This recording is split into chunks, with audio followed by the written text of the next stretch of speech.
Good morning friends. आजची तारीख आहे 25 एप्रिल आणि आपण आज बघणार आहोत निफ्टीचे अनालिसिस. आज निफ्टीची एक्सपायरी आहे.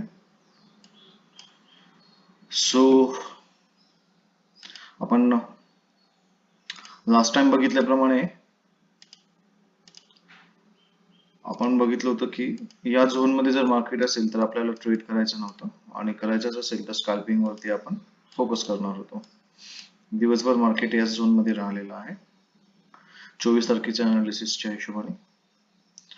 तुम्हाला इथे एंट्री काही लोकांना मिळाली असेल 5 मिनिटच्या कॅन्डल वरती. जर आपण बघितलं तर लक्षात येईल तुम्हाला की तुमचा जो आहे तो एंट्री जेव्हा हायएस्ट क्लोज झाला एका चांगल्या कॅन्डलनी, बिग बार कॅन्डल आपण बोलू शकतो, छोटीशी आहे, 21 पॉईंटचं टार्गेट तुम्हाला मिळालं असेल आणि तिथून मार्केट रिव्हर्स झालेलं आहे.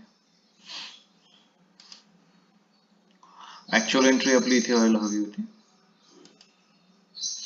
आपला असेल 16 पॉइंट आणि टार्गेट 36, म्हणजे 1:2 आपलं इथे टार्गेट कम्प्लीट झालं असतं.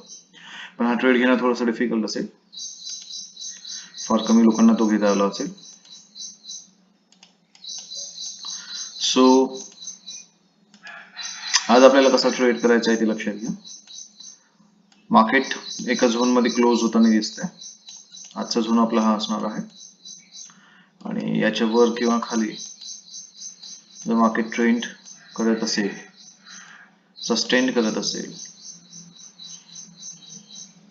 5 मिनिट आणि 15 मिनिट ची कॅन्डल, तर आपण विचार करू शकतो अपसाइडला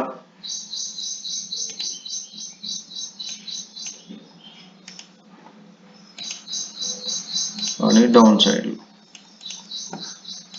लक्षात ठेवायची गोष्ट काय आहे आपल्याला, या झोनच्या जर 5 मिनिट वर किंवा 5 मिनिट खाली कुठल्या कॅन्डलनी सस्टेन केलं या पद्धतीने, समजा हा झोन बघा, या झोन वरती या कॅन्डलने सस्टेन केलेला आहे, अंडरस्टँड. याच्या क्लोजिंगला आपण काय करणार, एंट्री घेणार आणि हा स्टॉप लॉस ठेवणार. या पद्धतीने आपल्याला जर आज इथे कुठे ट्रेड मिळाला तर आपण प्लॅन करू शकतो. लाईव्ह मार्केटमध्ये तुम्ही या 9:15 वाजता जर कुठला ट्रेड बनला तर आपण तिथे शेअर करू. सध्याला हा झोन आहे, या झोन मध्येच मार्केट राहण्याची शक्यता आहे. Let's see. आणि हा झोन जर तोडतोय खालच्या साईडने तर आपलं टार्गेट काय असणार आहे ते आपण बघूया. जास्त मोठे टार्गेट आपल्याला मिळणार नाही. पहिलं टार्गेट तुमचं असणार आहे 22,315 च्या जवळपास तुम्हाला मार्केट येताना दिसेल. आणि ही पण लेवल जर क्रॉस होते तर आपल्याला नेक्स्ट सपोर्ट जो मिळणार आहे तो हा असणार.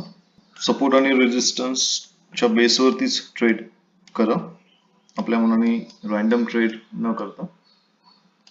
आणि अप्पर साइडला आपल्याकडे थोडंसं हायर टाइम फ्रेम मध्ये जाऊन बघितलं तर आपल्याला लक्षात येईल की 22,500चा एक रेजिस्टन्स म्हणून काम करणार आहे आपल्याकडे. हा एक चांगला रेजिस्टन्स असणार आहे आपला 22,500चा. इथनं मार्केट एकदा डाऊन आलेला आहे, इथे सस्टेन केलेला आहे. आता इथे सस्टेन करून जर मार्केट वरती जात असेल तर फर्स्ट टार्गेट तुमचा यानंतर 22,500 असेल, म्हणजे जास्तीत जास्त 40-50 पॉईंटचं टार्गेट असणार आहे. आणि जर 22,500 सस्टेन करतोय मार्केट तर मग आपण एक चांगला ट्रेड बघू शकतो. तो चांगला ट्रेड इथे मिळणार आपल्याला. तर हे आहेत आजच्या लेवल्स, या हिशोबाने काम करा. काही अडचण आल्यास लाईव्ह मार्केटमध्ये आपण बघूया. निल्सन्स अकॅडमी या नावाने तुम्ही चॅनल युट्यूबला सर्च करू शकता. रोज pre market analysis, post market analysis आणि लाईव्ह मार्केट या 3 स्टेप मध्ये आपण काम करत आहोत. आवडल्यास लाईक, शेअर आणि सबस्क्राईब करा. धन्यवाद.